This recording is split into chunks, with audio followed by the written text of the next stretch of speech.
النهاردة احنا موجودين في المكان الأشهر في مدينة القاهرة، وأكتر مكان زحمة بالناس ووسائل المواصلات المختلفة. المكان ده هو منطقة رمسيس، وبالتحديد ورا جامع الفتح اللي تقريبا مصر كلها تعرفه. هتلاقي ورا جامع الفتح وبالتحديد أكتر في تقاطع شارع الجمهورية وشارع كلود بيك مبنى أثري قديم. المفروض إن المبنى ده مهم جدا، لكن للأسف مهمل بطريقة صعبة جدا جدا ويكاد يكون معدوم. المبنى ده اسمه سبيل والدة محمد علي، والسبيل ده اتبنى سنة 1867 ميلادية، واللي بنته السيدة زيبة قدين بنت عبد الله البيضة، والمعروفة بوالدة محمد علي الصغير ابن محمد علي باشا الكبير.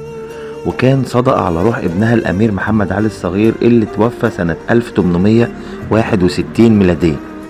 وزي ما احنا شايفين ان السبيل عبارة عن مبنى نص دايرة مليان بالنقوش واللوحات الرخامية والنحاسية، وبيضم بلكونة خشبية لها 3 شبابيك، وبتنتهي الواجهة بصف من الشرفات المحمولة على هيئة الورق النباتي والخماسي.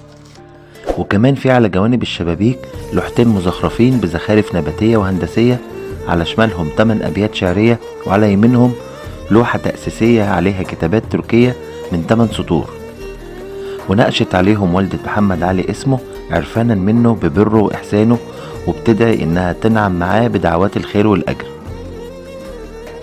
وكان السبيل بيضم عدد من الآبار اللي كان فيها مية صافية ونقية، وبيتصب منها في أكواب نحاسية بتتقدم للناس الماشية في الشارع. وكمان كانت الخيول بتقف على جوانب السبيل في صفوف وبتقدم لها مية الشرب. والسبيل يا جماعة متسجل كأثر برقم 642، وكانت إدارته تابعة لوزارة الأوقاف لحد سنة 2020، لحد ما تحول لمحلات تجارية وغرف سكنية ومخازن. ومن قبلها كانت وزارة الأوقاف أجرته مخازن لجريدة الجمهورية، وبعدها لواحد من تجار وكالة البلح.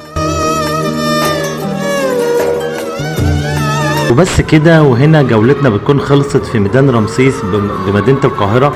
اتمنى يكون الفيديو بتاعنا عجبكم، ويا ريت اتمنى فعلا ان الفيديو بتاعي يوصل لحد من المسؤولين، ويكون فيه اهتمام شوية بالمناطق الاثرية والاماكن الاثرية التاريخية اللي مهملة في البلد، علشان الناس كلها تعرف تاريخ بلدنا العظيم.